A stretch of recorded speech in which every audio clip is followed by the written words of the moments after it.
So ayan guys no, so first time ko pala nito nagre-record ng Mobile Legends games no. Gagi to. Tingnan natin to kung Guys, tingnan nyo kung anong klaseng galawan to guys no. Ayan ang mag-judges no.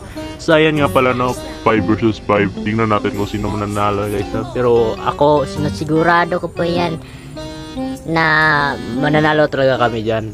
Kasi yung hero ko, yan ang main hero ko, si Gatot. Ang lakas niyan, ang lakas. Tingnan natin to. Okay. Huwag masyadong lumapit sa kalaban. Kinakabahan tuloy ako dyan no. Alak malakas yung kalaban eh. Rank yan eh. Takbo. Nagtakbo yung Bruno. Ano yun? Takbo yun. Okay. Okay. Malakas talaga yung kare-kare namin no. Kare-kare o first. Naka first blood pa. Yan, pinakamalakasan. Oh, diba si Digi-Digi? Anyari mo ang aswa. Ano yan Digi? Oh, Digi. One shot, one kill. Digi yarn. Ha. Op, buhay ulit. Dito. Yan guys.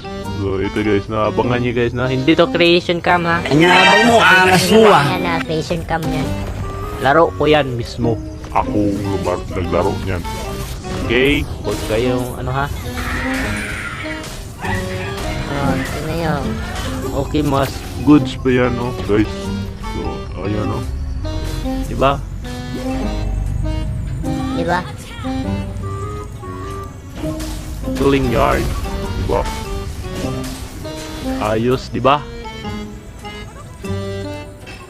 Eh, Digi-Digi. Yan.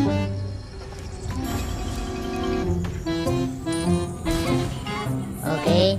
Dalawa na sila. Ito. Malakas yung Esmeralda namin kaso yung Cyclops talaga yung pinakamalakasan dyan. Cyclops talaga. Masakit, malala yung Cyclops din yung kasama namin, guys. Panoorin nyo guys ha. Panoorin nyo. Sana naman may backup. Pinagtulungan nila ako. Sana naman kari-kari. Muna ako kare-kare. Malakas din yung kare-kare namin. Akala ko pabuhat na ako dyan oh. Pabuhat. Pabuhat.